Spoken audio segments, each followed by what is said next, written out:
tenacity, and attitude, execution. The guys down there have taken the ball and run with it. Build relationships with somebody from Stillwater, Maine, and to have it not only existing but flourishing 30 years later, yeah, I'm a little proud of that. Amazing. That I don't know what else to say. It's remarkable. That's been 30 years. It went damn quick. In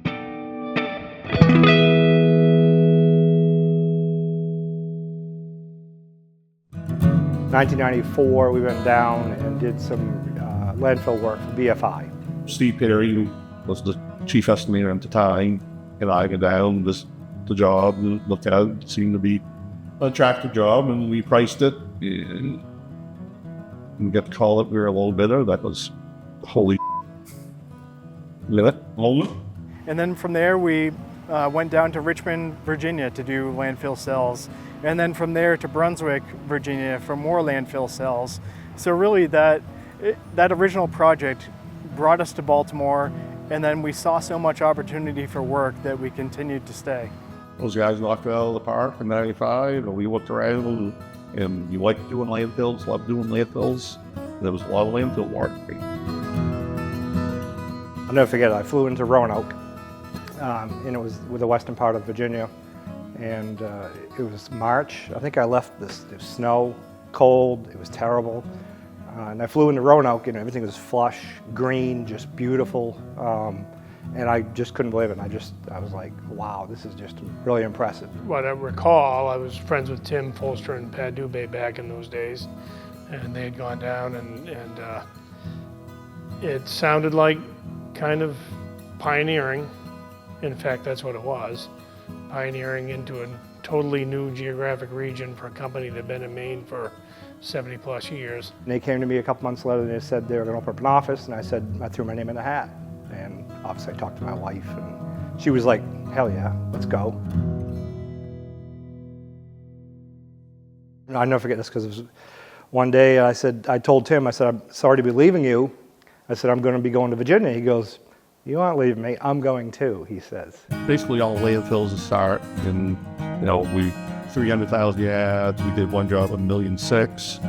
So it was large earth moving of difficult dirt jobs. That's what we focused on and made our reputation.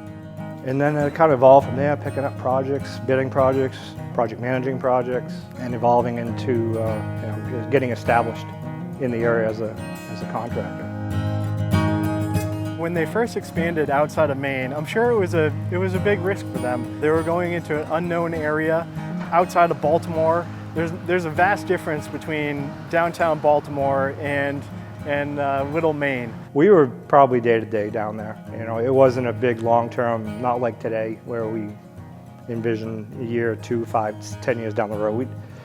It was more day-to-day back then. It was just not survival, but it was taking care of business, and it was looking what you had in front of you rather than looking too far ahead. It got us in trouble, I think, a little bit.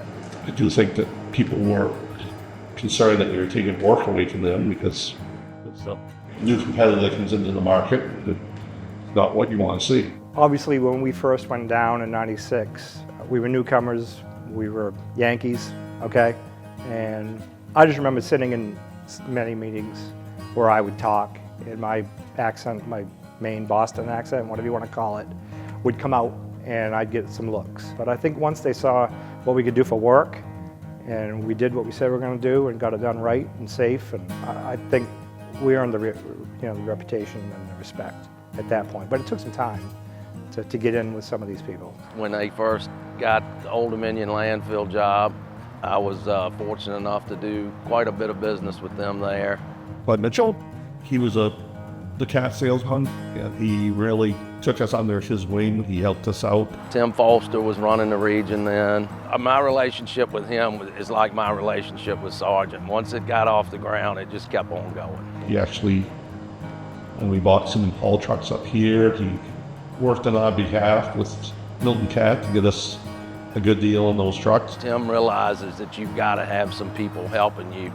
Not just equipment dealers, but certainly equipment is the most expensive assets, the most expensive outlay.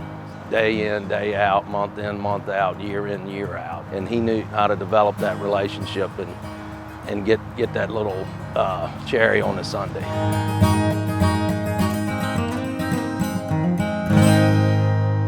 The whole initiation into the Mid-Atlantic back in the mid-90s was there were a lot of people that sought greater opportunities, and that, pioneering that new office down there, I think, provided that to them. That's what I've heard, because I wasn't part of the company at the time. But most of the management down there went down there as trainee this or trainee that. Well, I saw opportunity to go to Mid-Atlantic to get ahead. I mean, that gave me a huge opportunity of what it does for a lot of people. So Justin, all those people down there, it's given them opportunity to show what they can do. And some of those people that thought they were only coming here for a winter ended up staying for 30 years. They ended up buying houses down here in Virginia, and they're still living here. They built their families here.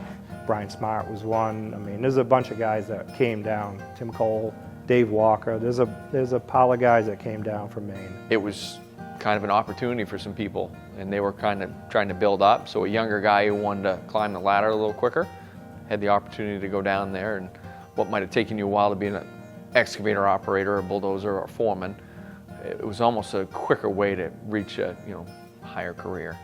I got through it in 4 and 5, and then obviously the great news in 2005 is when Herb bought the company, and actually I'll back up a little bit.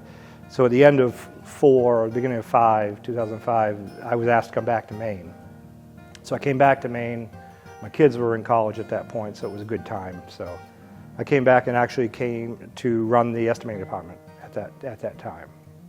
I was here for about 6 months, and then in July, Herb bought the company and asked me to go back down to Virginia.